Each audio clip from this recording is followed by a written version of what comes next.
Ini selanjutnya kami serahkan waktu sepenuhnya pada Pak Fajar, yaitu sekitar 1,5 jam untuk penyampaian materi dan sisanya adalah tanya jawab. Kemudian apabila nanti di dalam kegiatan tanya jawab, ya, Bapak Ibu ingin menyampaikan hal-hal yang dianggap mungkin belum paham atau yang lain, monggo untuk bisa raise hand ya, atau tunjuk tangan ya, dengan fasilitas di Google Meet ini. Nanti kami atur untuk penyampaian pada Pak Fajar. Saya mohon tolong untuk bagian dan panitia untuk Mbak Mei. Silakan kalau ada penanya mau untuk dicatat nanti disampaikan ke saya. Terima kasih. Untuk selanjutnya waktu dan tempat kami aturkan pada. Baik. Bismillahirrahmanirrahim. Assalamualaikum warahmatullahi wabarakatuh. Waalaikumsalam. Bismillahirrahmanirrahim. Alhamdulillah wa syukurillah wa la haula wa la quwwata illa billah. Wassalatu wassalamu ala rasulillah. Yang terhormat Bapak Kepala Cabang Dinas Pendidikan Wilayah 10, Bapak Dr. Andes Tohar MSI. Yang terhormat Bapak Ketua KKS Sekolah Menengah Atas Pak Sugiono MSI, moderator yang terhormat Bapak Sopirin Slamet SPD MSI, kolega saya yang kuliah di Universitas Jenderal Sudirman, yang terhormat Bapak Ibu Guru, anggota forum NKKS, serta Bapak Ibu Guru yang berada di wilayah Banyumas dan Cilacap. Alhamdulillah wa syukurillah, hari ini kita bisa bertemu ya dalam acara silaturahmi. Terima kasih sekali kepada Pak Slamet Sopirin, Pak Sugiono yang sudah memberikan izin kepada kami untuk bersilaturahmi bersama Bapak Ibu Guru ya di wilayah kami di perguruan tinggi ya, khususnya di dan memang kami kemudian memiliki tugas dan fungsi, tugas tupoksi ya, tugas dan fungsi untuk memberikan pendidikan dan pengajaran bagi mahasiswa. Kami juga sebenarnya memiliki tugas dan fungsi yang kemudian berhubungan dengan pengabdian masyarakat gitu. Nah, salah satu acara yang kemudian bisa menjadi bagian dari pelaksanaan kegiatan pengabdian masyarakat adalah diantaranya adalah kita saling bertemu ya, saling diskusi ya tentang bagaimana bisa mendesain penelitian ya, baik penelitian tindakan kelas maupun penelitian yang non PTK nanti. Jadi memang kita sama-sama berada di institusi pendidikan, kebetulan hanya memang kami berada di institusi pendidikan tinggi, sementara Bapak Ibu semua berada di institusi pendidikan dasar dan menengah. Jadi sebenarnya harus ada saling simbiosis mutualisme, saling kerjasama yang kemudian bisa membuat kolaborasi antara kami yang ada di perguruan tinggi dan Bapak Ibu semua yang ada di jenjang pendidikan dasar dan menengah. Salawat dan salam semoga senantiasa tercurah kepada junjungan kita uswatun Nabi besar Muhammad SAW, segenap keluarga, para sahabat dan para pengikutnya, dan semoga kita senantiasa mendapatkan syafaat dari Rasulullah di hari kemudian. Allahumma amin. Oke, Bapak Ibu semua ya, hari ini kami akan bersama-sama sharing dengan Bapak Ibu semua. Jadi posisi kami bukan sebagai guru atau yang lain, sebenarnya sifatnya kita saling diskusi lah begitu. Nanti kemudian bagaimana kita bisa bersama-sama mungkin ya merancang kegiatan penelitian ya. Nanti ada banyak jenis dan pendekatan penelitian yang kemudian bisa kita desain ya, yang nanti ujungnya adalah menghasilkan karya ilmiah begitu. Jadi nanti bisa dipublikasikan di dalam jurnal ya, baik jurnal internasional maupun jurnal nasional. Ada banyak sekali jurnal-jurnal mungkin yang kemudian Bapak Ibu bisa publish artikelnya di sana ya, yang kemudian nanti bisa digunakan untuk pengurusan kepangkatan seperti itu. Atau kemudian nanti kolaborasinya bisa dalam bentuk pelatihan-pelatihan begitu ya. Nanti mungkin setelah pandemi berakhir begitu kita bisa bersama-sama misalkan membuat kolaborasi karena kita saling membutuhkan Pak Tugiono dan Pak Slamet gitu. Karena memang kita di pendidikan kita ada selain pendidikan dan pengajaran, kemudian penelitian juga ada kegiatan pengabdian masyarakat begitu, sehingga ketiga-tiganya harus kami jalankan di pendidikan tinggi. Oke, mohon izin untuk share slide Pak Sobirin. Monggo, silakan.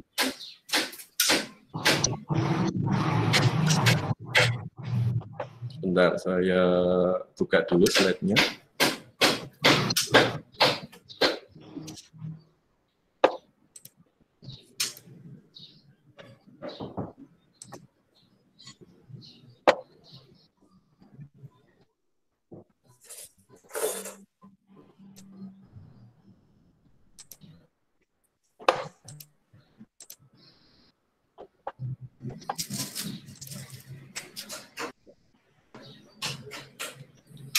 Bisa kelihatan ya Bapak Ibu nggih?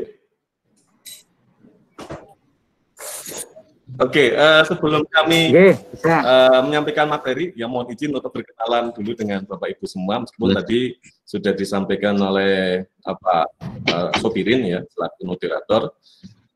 Jadi nama saya Fajar Hardoyono, saya sehari-hari adalah dosen dan tenaga pengajar di Fakultas Tarbiyah dan Ilmu Keguruan IAIN Purwokerto. Jadi saya bergabung di IAIN Purwokerto sebagai tenaga pengajar sejak tahun 2005 hingga ini sudah menjadi tahun ke-15 atau masuk ke tahun 16 bagi kami selaku tenaga pengajar. Kemudian sebenarnya bidang pendidikan saya itu tidak terkait langsung dengan kependidikan Bapak Ibu. Jadi S1 saya itu dari bidang Theoretical Physics dari Universitas Gadjah Mada, itu saya lulus tahun 2004. Nah, sebelumnya saya dulu alumni SMP Negeri 1 Purwokerto ya, lulus tahun 96 ya, kemudian alumni SMA Negeri 1 Purwokerto ya, lulus tahun 99 ya. Kemudian S1 tadi dari bidang Theoretical Physics dari Universitas Gadjah Mada tahun 2004. Kemudian tahun 2005 ya saya menjadi staf pengajar di IAIN Purwokerto, waktu itu namanya masih STAIN dan Purwokerto. Kemudian karena kebijakan kampus waktu itu dosen harus S2, maka kemudian saya dipaksa untuk sekolah ya, lanjut lagi mengambil bidang fisika instrumentasi dari Universitas Gadjah Mada juga tahun 2006. Kemudian tahun 2008 ya, mengambil S2 di Universitas Jenderal Sudirman. Kemudian tahun 2010 belum selesai S2 saya tinggal dulu ya, karena dapat beasiswa lagi dari Universitas Gadjah Mada. Waktu itu UGM ada program dual degree atau semacam sekolah di dua perguruan tinggi, satu di UGM, satu di Kyushu University of Japan. Jika kemudian tahun 2010 saya mengambil itu dan alhamdulillah karena harus nyambi sana nyambi sini, yang harusnya diselesaikan 3 tahun mulus jadi 6 tahun. Jadi tahun 2016 kemudian kami dapat gelar doktor PhD dari UGM dan dari Kyushu Japan.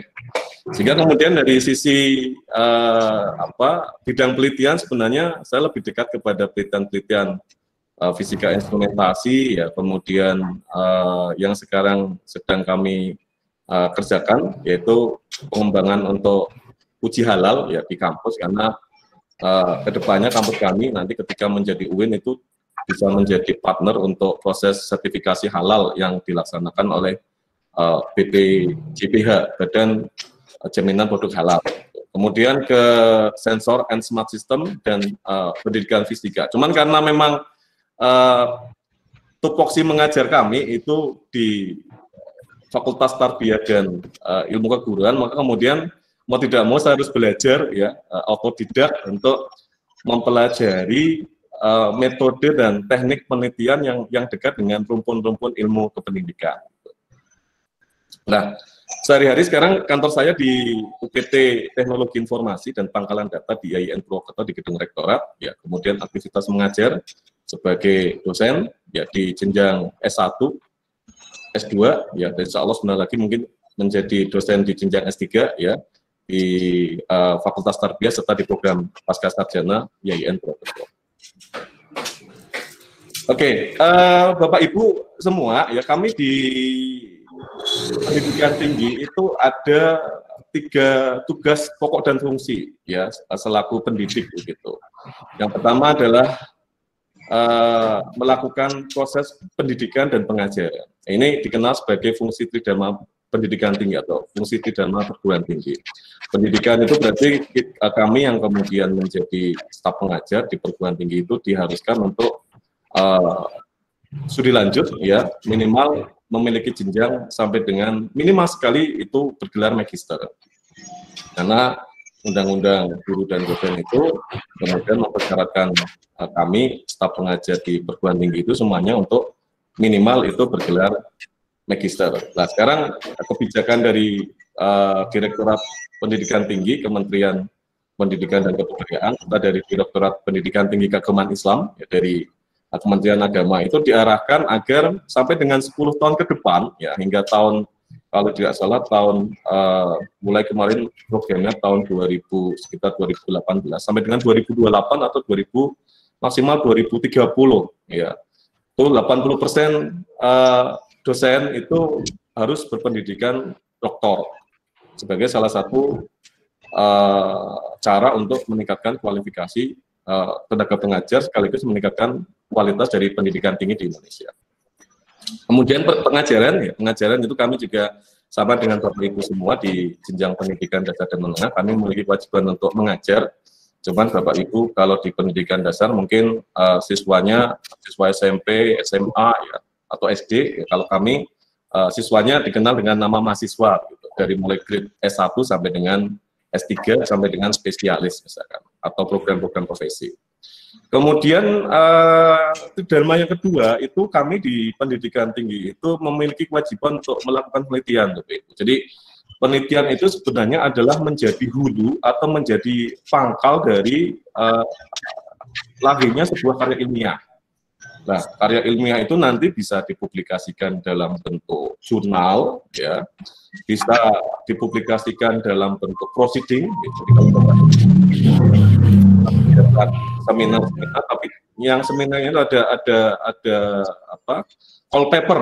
Nah, call paper itu nanti kita semua menulis sebuah artikel, ya, kemudian dipresentasikan di dalam seminar dan kemudian nanti dikumpulkan di dalam sebuah kumpulan-kumpulan karya ilmiah yang disebut sebagai proceeding. Atau kemudian bisa menghasilkan outcome yang lain, ya, produk-produk penelitian yang lain, bisa berupa paten, ya, kemudian bisa menghasilkan buku ajar, ya, atau bisa menghasilkan produk-produk yang lain. Ini tupoksi kami yang kedua begitu. Kemudian yang ketiga, kami juga punya tugas dan fungsi adalah melakukan pengabdian kepada masyarakat. Ya, adapun bentuk pengabdian kepada masyarakat disesuaikan dengan core ilmu di fakultas masing-masing.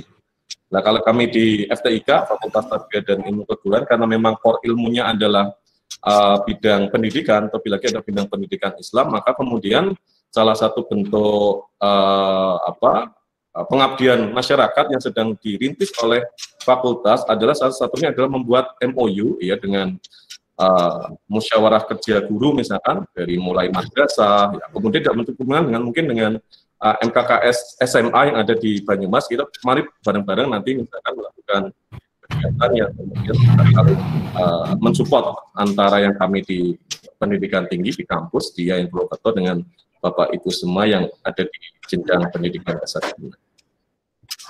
Itu kami di pendidikan tinggi. Kemudian saya browsing tadi nih Bapak Ibu tentang penelitian untuk guru di jenjang Dikdasmen. Mohon dibetulkan nanti kalau ada kekeliruan, ya. Jadi di dalam Undang-Undang Guru dan Dosen huruf A pasal 20 disebutkan bahwa dalam melaksanakan tugas keprofesionalan, guru berkewajiban merencanakan pembelajaran, melaksanakan proses pembelajaran yang bermutu, serta menilai dan mengevaluasi hasil pembelajaran. Kemudian, ya, dalam huruf D itu juga disebutkan bahwa guru wajib meningkatkan dan mengembangkan kualifikasi akademik dan kompetensi secara berkelanjutan sejalan dengan perkembangan ilmu pengetahuan, teknologi, dan seni. Jadi sebenarnya pada kedua diktum tersebut tidak ada kewajiban guru untuk meneliti. Akan tetapi, ya, kemampuan guru dalam melakukan proses penelitian dari mulai perencanaan, kemudian penggalian data, analisis data, hingga menerbitkan menjadi karya ilmu menjadi nilai tambah untuk meningkatkan kompetensi profesional. Ya, terutama adalah untuk kita semua bagaimana bisa mengembangkan ilmu pengetahuan dan teknologi, atau barangkali sampai kemudian kita bisa menghasilkan produk-produk baru, ya. Jadi produk-produk hasil penelitian itu nanti bisa berupa buku ajar, modul, ya. Kemudian apalagi sekarang pembelajaran berbasis teknologi informasi dan komunikasi berbasis ICT itu kemudian menuntut kita semua, ya, baik kami di pendidikan tinggi, ya, para dosen atau para guru di jenjang dari mulai SD sampai dengan SMA itu untuk berkreasi, berinovasi, menghasilkan produk-produk yang kemudian digunakan untuk memperlancar proses pembelajaran. Jadi ada hikmah di balik musibah, ya, kalau bisa kami sebutkan di sini. Meskipun kemudian pembelajaran di era pandemi ini kemudian bertransformasi, ya, dari mulai pembelajaran di ruang kelas, ya, kemudian beralih ke rumah, ya, dari tatap muka langsung berbasis daring. Kemudian nanti sini hikmah positifnya adalah menangkap peluang bagi kita semua, ya, untuk menghasilkan karya-karya inovasi, ya. Tidak terbayang guru waktu itu, tidak hanya guru, mungkin kami di pendidikan ini juga gegap teknologi, ya, tidak pernah menggunakan yang namanya Google Form untuk assessment siswa misalkan, tidak pernah menggunakan Google Classroom untuk perkuliahan, tidak pernah menggunakan LMS untuk perkuliahan. Itu akan menghasilkan inovasi produk pendidikan yang dihasilkan dari proses penelitian. Nah, sehingga kemudian, ya, apalagi tadi disebutkan oleh Pak Kepala Cabang Dinas Pendidikan 10 bahwa penelitian bagi guru itu menjadi salah satu syarat mungkin, ya, untuk bisa mengurus kenaikan pangkat tadi dari mulai jenjang 3C, 3D dan seterusnya harus ada produk-produk hasil penelitian yang nanti produknya adalah berupa karya ilmiah. Oke, sekarang apa itu penelitian, Bapak Ibu semua? Mohon maaf, saya akan menjelaskan secara teoritis sebentar, nanti kemudian kita lari ke aspek praktisnya yang kira-kira kemudian apa yang bisa Bapak Ibu kerjakan dengan proses penelitian ini.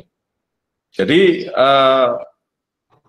meneliti itu bisa kita definisikan sebagai kegiatan, ya, melakukan rangkaian kegiatan investigasi secara sistematik, ya, kemudian menggunakan metode ilmiah untuk memenuhi jawaban atas permasalahan.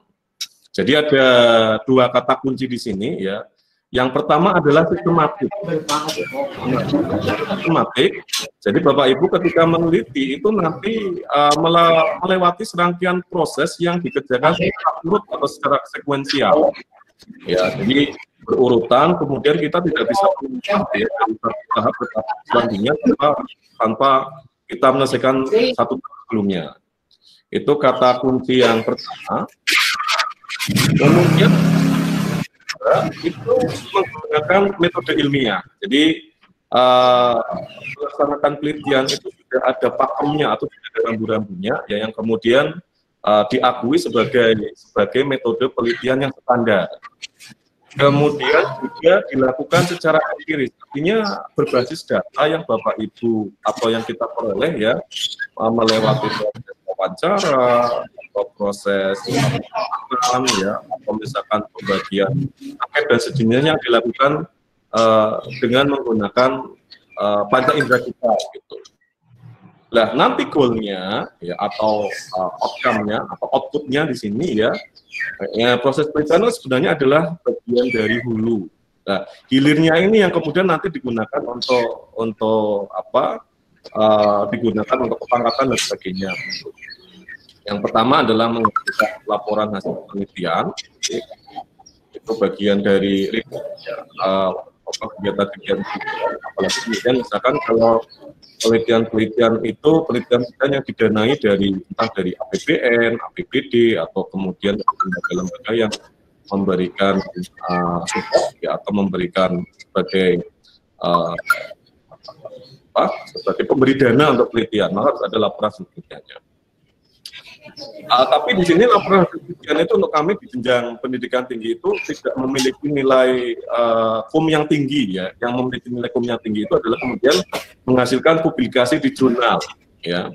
Ada banyak kriteria jurnal ya, dari mulai jurnal internasional, ada yang internasional reputasi ya, ada yang internasional biasa, kemudian yang jurnal nasional itu kriterianya juga banyak sekali ya. Dari mulai jurnal kriteria Sinta 1, Sinta 2, Sinta 3 sampai dengan Sinta 6, sampai dengan jurnal-jurnal nasional tidak terakreditasi. Jadi nanti suatu saat, insya Allah, jika Bapak Ibu mungkin berkenan, insya Allah nanti kami akan sedikit sharing ya tentang bagaimana publikasi hasil penelitian di jurnal-jurnal nasional. Ya. Bapak Ibu bisa milih nanti ya, dari yang mulai high level ya, yang Sinta 1 ya, sampai dengan yang tidak terakreditasi gitu. Ya, apa mungkin barangkali ingin publikasi sampai dengan jurnal internasional. Kebetulan kami punya pengalaman menulis dari mulai jurnal internasional reputasi Q1 ya, Q1, Q2, Q3, Q4 ya, sampai dengan jurnal-jurnal nasional dari mulai Sinta 1 sampai dengan Sinta 4.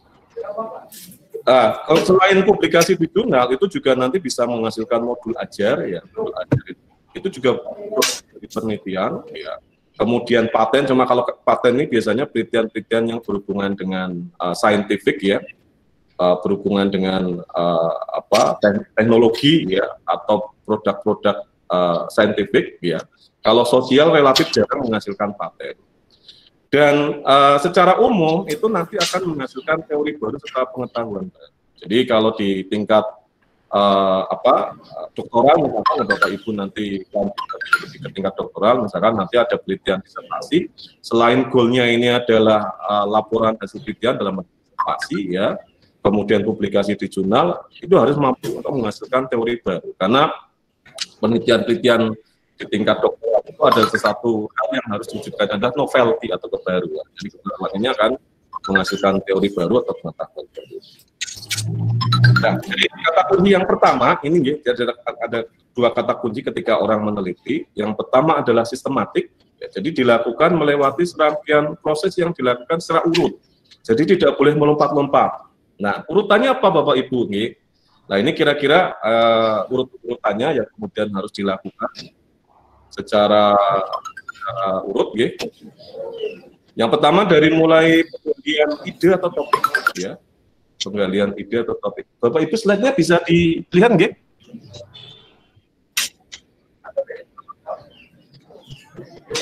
Bisa, Pak. Ya. Bisa. Penelitian ini harus berbasis masalah, ya. Jadi penelitian yang baik itu adalah penelitian yang kemudian mengandung masalah. Nah, setelah kita menemukan ide atau topik, ya, penelitian berbasis masalah, kemudian nanti kita lanjut kepada perumusan masalah, tujuan dan kegunaan. Kemudian yang ketiga adalah kita cari landasan teoritiknya. Jadi karena penelitian itu menghasilkan karya ilmiah, namanya karya ilmiah, maka dia harus ditunjang oleh teori-teori yang sudah dibuktikan kebenarannya, gitu, oleh teori-teori yang mapan. Maka ketika kita menulis sebuah artikel karya ilmiah itu mesti ada bagian yang disebut sebagai kerangka teori, ya. Kerangka teori itu menjadi landasan bahwa platform penelitian itu ada dasarnya. Nah, kemudian nanti juga ada disebut sebagai review terhadap penelitian-penelitian terkait. Jadi kita bandingkan, ya, penelitian-penelitian kita itu dengan penelitian-penelitian sebelumnya. Nanti ada sisi kesamaannya, ya, dan sisi perbedaannya. Yang kemudian ditonjolkan adalah perbedaannya. Kalau kita menonjolkan persamaannya, nanti larinya ke arah plagiasi atau penjiplakan. Tapi ketika kemudian kita memfokuskan kepada perbedaannya, maka yang muncul adalah novelty-nya, distingsi atau novelty. Distingsi itu perbedaan dengan penelitian sebelumnya sudah ada, novelty itu kebaruan. Kemudian hipotesis itu tergantung dari nanti kita pemilihan metode dan pendekatan penelitiannya. Kalau penelitian kuantitatif biasanya ada hipotesisnya, kalau penelitian kualitatif dan lain nggak ada hipotesisnya.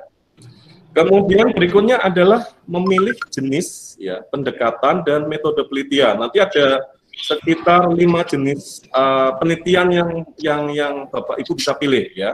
Selain PTK, nanti akan kami deskripsikan ya secara bertahap.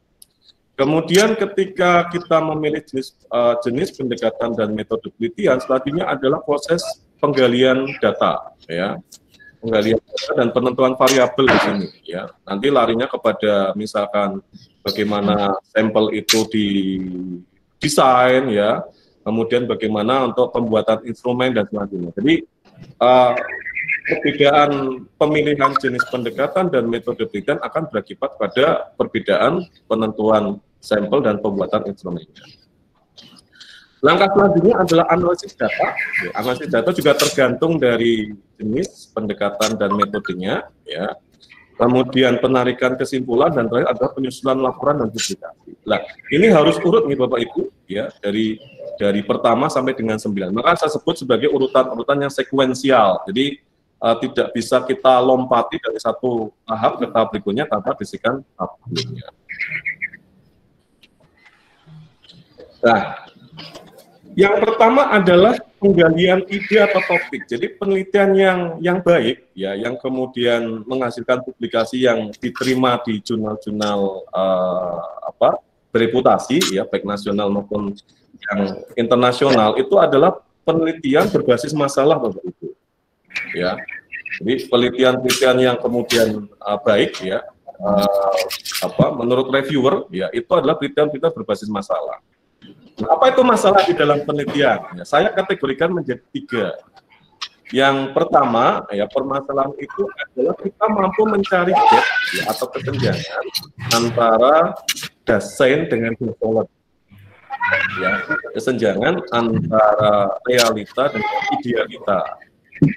Kalau realita itu terkait dengan kondisi yang sekarang terjadi, ya.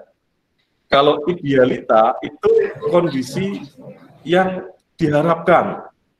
Ya, contohnya misalkan seperti ini, ya, pembelajaran jarak jauh pada masa PJJ, pada masa pandemi, ya, PJJ pada masa pandemi. Idealita, kualitas pembelajaran, daya serap siswa, ya, motivasi belajar siswa itu idealnya sama persis dengan kondisi pembelajaran di ruang kelas. Ya, itu kan idealitanya, ya, sesuatu yang diharapkan. Namun realitanya apa begitu? Realitanya itu siswa, ya, mohon maaf misalkan, ya, tidak hanya siswa, mahasiswa juga kalau misalkan diajak kuliah daring itu, ya, kadang-kadang motivasinya rendah, ya, diminta untuk mengerjakan tugas juga tidak dikerjakan tapi terlambat, ya, kemudian banyak yang tidak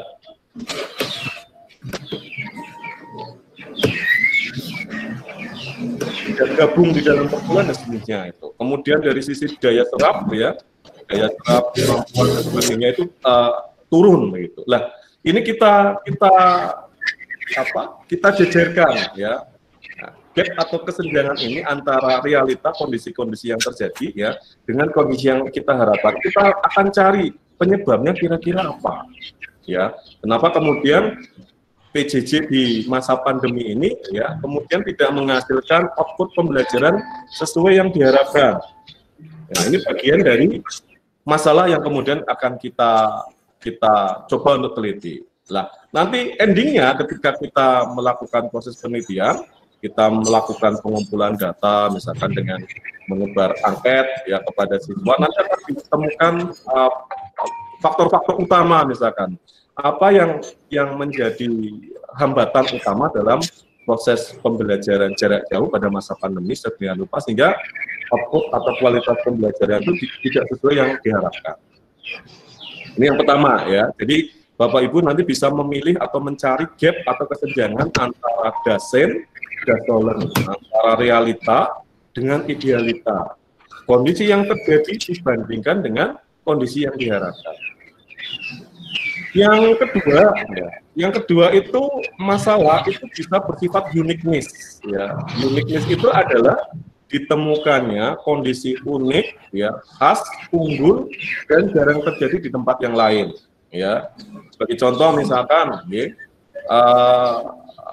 sekolah-sekolah yang kemudian berada di wilayah-wilayah pinggiran, ya, wilayah-wilayah pinggiran, misalkan kalau di Jawa itu di Karimun Jawa, misalnya. Kalau misalkan di Cilacap, misalkan di wilayah terisolir, dari sisi aksesibilitas misalkan terhadap dunia luar itu sulit, tapi kok di sana prestasi belajarnya tinggi begitu, okay? Prestasi belajarnya tinggi, motivasi belajar siswanya itu sangat baik, tidak kalah dengan siswa-siswa yang berada di kota. Lah, ini disebut sebagai uniqueness, kondisi yang unik, khas, unggul yang kemudian jarang terjadi di tempat lain. Ini menarik sekali untuk diteliti. Kira-kira resepnya apa ya begitu? Okay. Nah, ini yang disebut sebagai uniqueness. Kemudian yang ketiga itu adalah inferiority. Ya, kalau uniqueness ini arahnya kepada sesuatu yang unggul, ya, yang bagus, ya, yang umumnya itu sebenarnya ya tidak terjadi, tapi kok itu terjadi begitu. Nah, kalau inferior itu kebalikannya Bapak Ibu, ya, ditemukannya kondisi inferior, minor yang seharusnya tidak terjadi. Okay. Mohon maaf sebagai contoh begini, dulu waktu ujian kelulusan siswa kita berapa 2008-2009 mungkin, ketika kelulusan siswa itu masih ditentukan dari ujian nasional, ya, tidak melihat kemudian dari komponen-komponen yang lain. Itu ada satu sekolah di wilayah tertentu itu, ya, saya sempat membaca berita di surat kabar itu yang mayoritas siswanya, hampir 90% siswa itu tidak lulus. Nah, ini disebut sebagai inferiority, ya, kondisi-kondisi inferior, minor, yang seharusnya sebenarnya tidak terjadi. Ya, nek orang lulus ya paling persentasenya 20%, 30% gitu, gitu. Tapi kok ini bisa 95% anak-anak nggak lulus, itu penyebabnya apa ya? Ini disebut sebagai inferiority. Ini juga bisa menjadi latar belakang masalah bagi kita untuk melaksanakan kegiatan penelitian. Nah, ini contoh-contoh topik penelitian pendidikan non-PTK yang kemudian bisa kita coba teliti, ya, di masa pandemi. Ini contoh-contohnya. Pertama nanti misalkan adalah kita meneliti tentang efektivitas pembelajaran di era pandemi dengan menggunakan pembelajaran daring.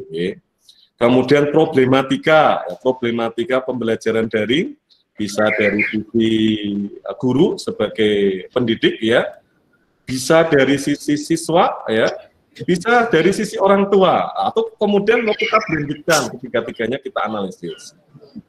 Kemudian yang ketiga misalkan merancang metode pembelajaran yang tepat, yang efektif di masa pandemi, ya. Ini kita sudah berlangsung pandeminya kurang lebih sudah 10 bulan, ya.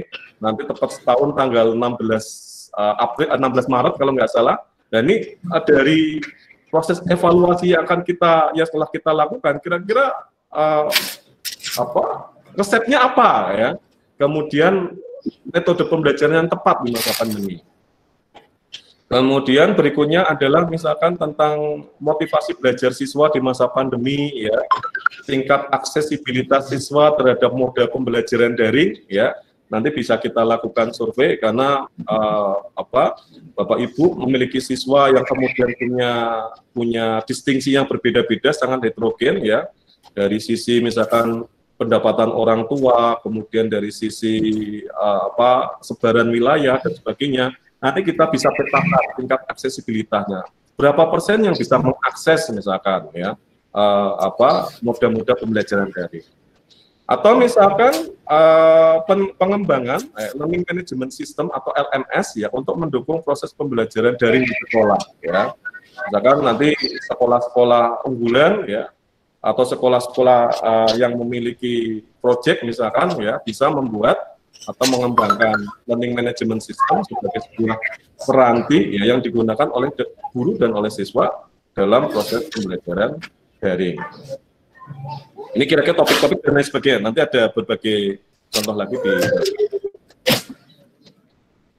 yang kedua, jadi proses pertama ada pemilihan ide atau topik, ya. Yang kedua adalah pemilihan jenis dan pendekatan penelitian. Jadi ada banyak teknik, ya, jenis penelitian yang Bapak Ibu bisa kerjakan, ya. Ada yang kita sebut pertama ada studi penelitian literal atau studi pustaka, ya. Studi pustaka, kemudian ada penelitian survei, ya, atau penelitian lapangan, kemudian penelitian eksperimen, ya, penelitian R&D, ya, research and development atau penelitian pengembangan, kemudian ada penelitian evaluasi, dan satu lagi adalah PTK. Jadi, kalau PTK Bapak Ibu sudah sangat sering, ya, melakukan. Yang akan kami bahas hari ini adalah bagaimana kita nanti bisa memilih satu dari 5 penelitian ini, ya, baik penelitian literal, ya, penelitian survei atau lapangan, kemudian penelitian eksperimen, penelitian R&D, penelitian evaluasi dengan ruang lingkup topik tentang kependidikan, pendidikan dan kependidikan, ya, kemudian subjek penelitiannya bisa guru, ya, bisa siswa atau bisa orang tua siswa. Kemudian selain pemilihan jenis, nanti juga ada pemilihan pendekatan penelitian. Jadi kalau Bapak Ibu itu memilih jenis penelitian survei atau penelitian lapangan, nanti pendekatannya ada 2, ya. Ada yang disebut sebagai pendekatan penelitian kualitatif, ya, ada yang disebut sebagai pendekatan penelitian kuantitatif. Oke, yang pertama sekarang penelitian literal atau penelitian studi pustaka. Ini sangat mungkin sekali untuk Bapak Ibu lakukan, ya. Jadi penelitian literal atau penelitian studi pustaka ini adalah penelitian di mana guru, ya, sebagai peneliti itu melakukan studi pustaka untuk menelaah dan mereview teori atau gagasan yang ada di buku teks yang ditulis pakar dengan pendekatan tertentu. Jadi prosesnya itu kita, ya, selaku peneliti itu hanya cari buku, ya, di perpustakaan fisik maupun di perpustakaan digital. Sekarang banyak sekali website yang kemudian kita bisa mendownload, ya, buku, ya, kemudian kita telaah, ya, kita analisis dari sisi tertentu dan akan menghasilkan sebuah review terhadap buku tersebut. Intinya di sini, ya, kita tidak melakukan apapun, tidak melakukan treatment, tidak melakukan pembagian angket, ya, tidak melakukan wawancara dan sebagainya, hanya sekedar membaca buku, ya, menganalisis isi atau kontennya, teori atau gagasan, ya, di dalam buku, kemudian memberikan telaah atau wacana terhadap teori yang diungkapkan. Nah, akan lebih baik kalau kemudian telaah teorinya ini nanti dalam bentuk implementasi yang mungkin bisa diterapkan di dalam proses-proses pembelajaran misalkan. Nah, hanya saja ini kalau penelitian literal atau studi pustaka itu umumnya lebih cocok, ya, untuk para peneliti, Bapak Ibu guru yang memiliki disiplin ilmu sosial humaniora atau keagamaan, ya. Jadi kalau kita yang kemudian memiliki disiplin ilmu eksakta, ya, matematika, fisika, kimia, biologi, ya, kemudian teknologi informasi, itu agak jarang, ya, kemudian melakukan penelitian literal. Ya, jadi contohnya ini sangat cocok misalkan untuk Bapak Ibu guru yang kemudian mengajar pendidikan agama Islam, ya, atau pendidikan agama yang lain, ya, kemudian sosiologi, antropologi, ya, dan sebagainya. Nah, ini contoh topik penelitian literal, ya. Nah, ini bisa Bapak Ibu kembangkan misalkan. Jadi misalkan kita mengkaji tentang pendekatan teori behavioristik, ya, teori behavioristik dalam pembelajaran pendidikan agama Islam di sekolah. Jadi teori behavioristik itu ada teori pembelajaran. Jadi setelah ada pembelajaran, indikator pembelajaran itu baik atau tidak baik, itu ada tidaknya perubahan tingkah laku siswa. Ya. Nah, ini sangat baik sekali misalkan sebagai analisis wacana tentang apakah pembelajaran PAI kita mulai dari jenjang SD, SMP, SMA itu kemudian sudah mampu mengubah tingkah laku siswa. Ya, jadi tidak hanya sekedar ranah-ranah siswa tahu bacaan ini, bisa baca tulis BTA, tapi lebih kepada bagaimana ada tidaknya perubahan tingkah laku ya, pola-pola pengamalan ibadah. Kemudian misalkan lagi ya, ini literal juga, implementasi filsafat pendidikan Ki Hajar Dewantara pada kegiatan belajar mengajar pada masa PJJ ya. Jadi berdasarkan filsafat pendidikan Ki Hajar Dewantara ada slogan ya, Ingarto Tulodo gitu ya, di depan itu memberi contoh ya, ing madyo mangun karso ya, di tengah itu membangun karsa ya, karsa keinginan ya, kemudian tuturi handayangi, di belakang itu memberikan dorongan. Nah, kira-kira ini implementasinya kalau lagi masa PJJ kayak apa sih begitu? Nah, ini bisa menjadi wacana dari Bapak Ibu guru ya, karena punya pengalaman yang sangat luar biasa memberikan pembelajaran di ruang kelas ya, kita transformasi misalkan ke ruang-ruang maya ya, ke daring. Ini kira-kira implementasinya bagaimana? Dari mulai di depan tadi memberikan contoh ya, implementasi Ingarso Tulodo itu kalau pembelajaran seperti apa? Nah, ini contohnya seperti itu. Kemudian bisa juga ya tentang telaah dan kritik ya, terhadap implementasi kurikulum 2013 dari sisi pendidik ya. Kita ketahui bersama meskipun kurikulum 2013 itu dianggap sebagai kurikulum yang cukup baik, tapi tetap ada misalkan sisi-sisi kelemahan, sisi-sisi kekurangan yang kemudian perlu ditambal sulam. Nah, ini kita bisa kemudian memberikan telaah dan kritik. Kira-kira apa? Ini sifatnya juga penelitian literal. Kemudian satu lagi misalkan topik ya tentang internalisasi nilai-nilai karakter dalam pembelajaran di sekolah. Jadi Permendikbud itu kemudian mewajibkan ya, atau kemudian meminta agar selain ada aspek kognitif di dalam proses pembelajaran, ada internalisasi nilai-nilai karakter ya, dari mulai nilai religius ya, nilai kejujuran, kemudian tanggung jawab, kerja keras dan sebagainya. Ini kira-kira internalisasi kira-kira kalau di sekolah seperti apa? Nah, diinternalisasikan di setiap mata pembelajaran, antara satu mata pembelajaran dengan mata pembelajarannya itu punya nilai distingsi dan perbedaan.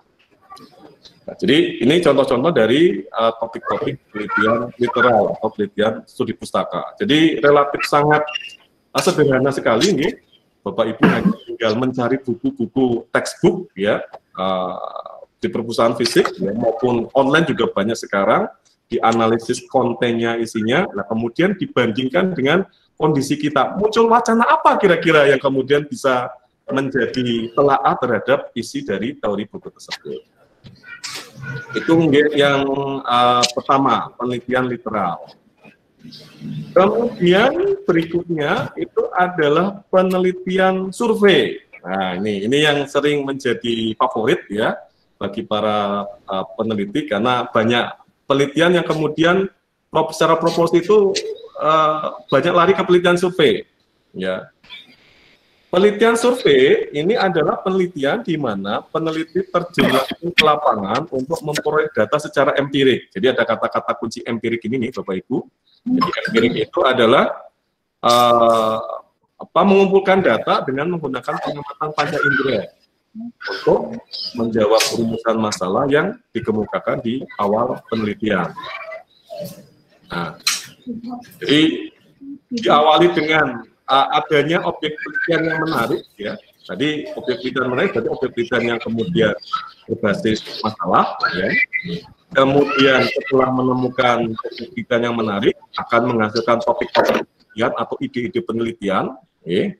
Setelah itu nanti akan memilih jenis penelitian, yang dipilih ada jenis penelitian survei. Nanti kita akan membuat instrumennya. Terakhir kemudian mau nggak mau, datanya harus kita kumpulkan secara langsung dengan proses penggalian di lapangan. Jadi kita terjun langsung ke lapangan untuk penggalian datanya. Nanti ada berbagai macam teknik penggalian data, ada memang interview, ada observasi, ya, ada survei, ada dan sebagainya.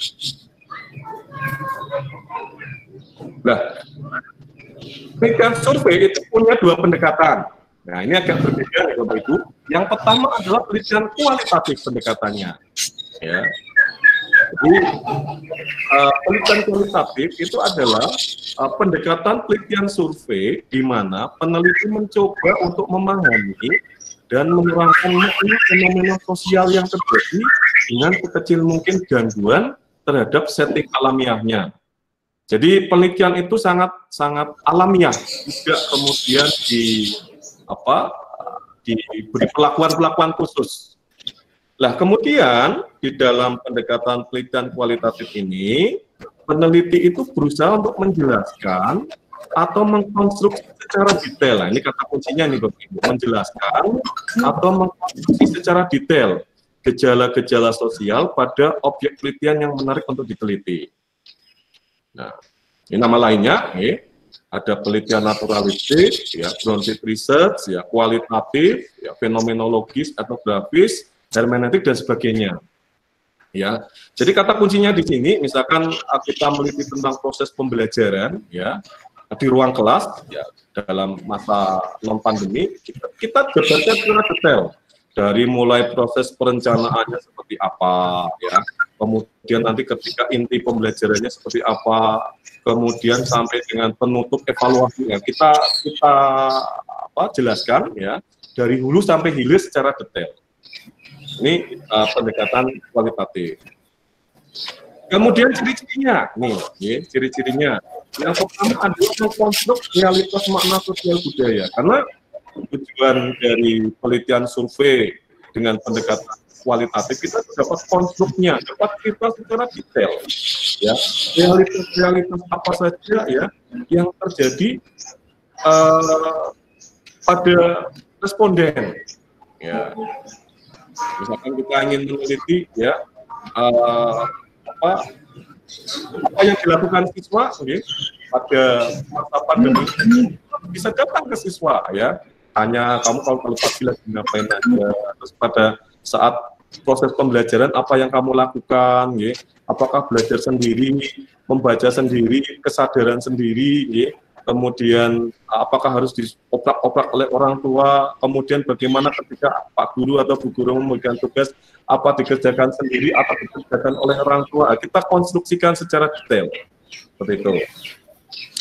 Sehingga kemudian untuk bisa menghasilkan konstruksi secara detail ini, ya, proses penelitian itu melibatkan interaksi peristiwa dan proses yang dilakukan secara utuh. Jadi ceritanya itu runtut, ya, utuh, detail. Kemudian melibatkan variabel-variabel yang kompleks dan sulit diukur. Ya, jadi kalau nanti satu lagi pendekatan kuantitatif itu variabel-variabelnya itu semuanya harus bisa terukur, ya, didefinisikan. Kalau ini kadang-kadang variabel-variabel kompleks, ya, maka kemudian ada proses yang disebut sebagai wawancara, ya, ketemu dengan narasumber untuk menggali hal-hal yang kita perlu ketemu langsung dengan yang bersangkutan. Kemudian melibatkan peneliti secara penuh, ya, dan tidak bisa diwakilkan, ya. Beda dengan nanti yang penelitian kuantitatif, kita bisa meminta surveyor, ya, atau bisa menyuruh orang untuk mengambilkan data. Kemudian dari sisi responden penelitian itu tidak terukur secara pasti. Jadi kalau penelitian kuantitatif nanti, ya, respondennya sudah bisa kita hitung. Ya, jadi kalau di satu sekolah siswanya ada 600, ya, nanti berapa siswa kemudian yang bisa kita jadikan sampel, itu bisa kita ukur secara pasti. Kalau penelitian kualitatif, nanti teknik penggalian datanya dikenal dengan namanya snowball sampling. Jadi kita dapat satu kata kunci, ya, misalkan mengamati objek tertentu, ya, ketemu satu narasumber, kita bisa nanya narasumber tersebut, Bapak Ibu kira-kira selain panjenengan ini orang-orang yang kemudian seperti ada yang bisa diwakili siapa lagi. Nah, ini nanti akan mengalir terus, jadi tidak bisa diukur secara pasti. Kemudian analisisnya adalah teknik analisis deduktif. Jadi deduktif itu kita ketemu informasi-informasi yang tadinya umum ya, kemudian kita konstruk ya, kita jabarkan ya, jadi sebuah informasi yang detail ya. Ini disebut sebagai analisis. Nah, instrumennya kalau kualitatif maka mau tidak mau kita harus melakukan wawancara ya, wawancara terhadap responden ya. Wawancaranya juga harus in-depth review ya, jadi langsung ketemu dengan kemudian kita dapat informasi dari narasumber yang bersangkutan. Kemudian ada observasi lapangan, ya, mendatangi tempat-tempat penelitian, dan ada dokumentasinya. Nah, contoh ini, contoh topik-topik penelitian kualitatif pendidikan. Nah, ini. Nah, jadi saya sampaikan tadi kalau penelitian survei dengan pendekatan kualitatif, kata kuncinya adalah kita ingin mengkonstruk ya atau menjelaskan fenomena-fenomena sosial secara detail. Karena penelitian-penelitian pendidikan itu terkait dengan fenomena-fenomena sosial tentang proses pembelajaran, maka di data topik-topik jauh dari itu. Misalkan judulnya adalah internalisasi nilai-nilai karakter dalam pembelajaran fisika misalkan di SMA Negeri 1 Purwokerto ya. Bagaimana misalkan Bapak atau Ibu guru di sana itu mampu menginternalisasikan nilai-nilai misalkan nilai religiusitas. Nah, religiusitas tapi kemudian di internalisasikan di dalam pembelajaran fisika, misalkan, ya. Misalkan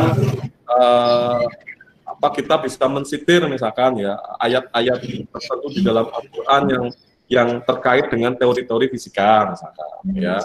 Atau misalkan kalau awal pembelajaran ya diawali dengan berdoa bersama, kemudian di akhir pembelajaran itu diakhiri dengan doa bersama. Dan karakter-karakter yang lain. Gitu. Kemudian misalkan lagi tentang implementasi Total Quality Management, TQM, ya, TQM di SMK Negeri 1 Purwokerto misalkan, ya. Katakanlah misalkan ini seandainya saja SMK Negeri 1 Purwokerto itu adalah sekolah yang sudah diakui ya sebagai sekolah rintisan penyelenggara TQM misalkan. Lah, apa saja di sana ya kebijakan-kebijakan di sekolah ya yang kemudian digunakan untuk mensukseskan TQM tadi. Nah, kita konsep secara detail dari mulai dengan guru ya, berhubungan dengan manajemen persekolahan, dan misalkan kebijakan yang terkait dengan kesiswaan.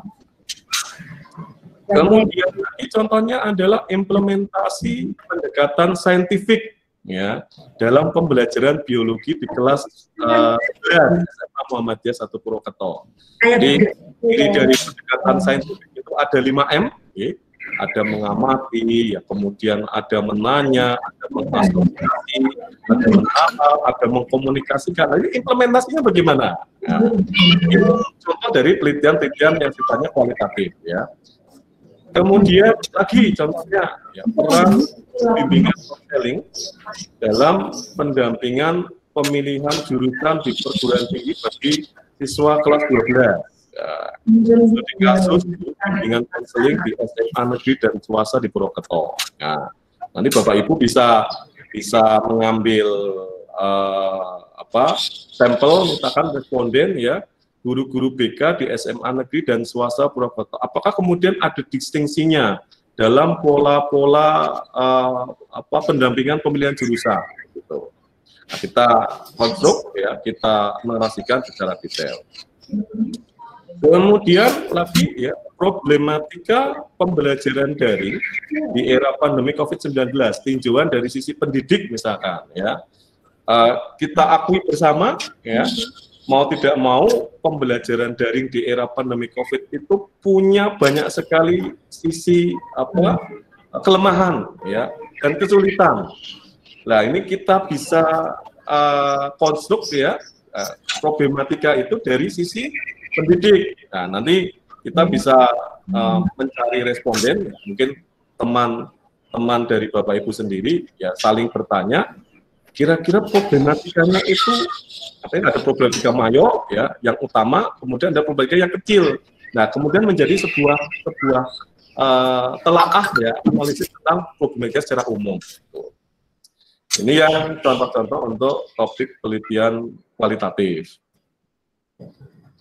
Yang kedua adalah penelitian kuantitatif.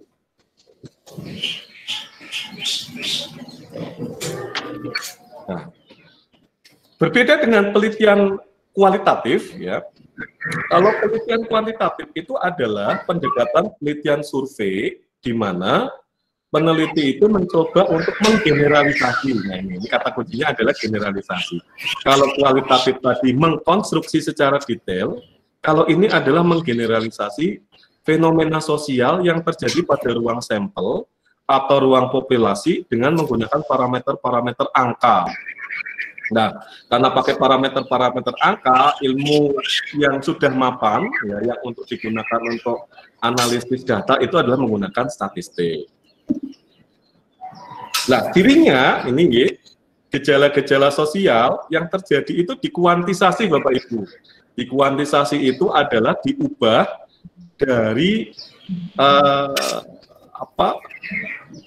data-data kualitatif, ya, menjadi data-data berbentuk angka atau skor. Selanjutnya dilakukan tabulasi, ya, diolah dan dianalisis untuk menghasilkan kesimpulan yang sifatnya umum. Ya, jadi proses generalisasi di sini. Nah, karena ada proses kuantisasi, maka metode statistik itu menjadi tool yang paling efektif dan bermakna dalam proses generalisasi gejala sosial. Jadi, kalau kemudian orang mau membedakan antara penelitian survei dengan pendekatan kualitatif, dengan penelitian survei dengan pendekatan kuantitatif, maka ciri utamanya, kalau kualitatif itu biasanya bentuknya narasi, ya, narasi, jabaran, ya, pemaparan detail dengan menggunakan kata-kata, kalimat. Tapi kalau kuantitatif, ya, generalisasinya itu justifikasinya dengan angka. Setelah angka baru kemudian dimaknai secara sosial.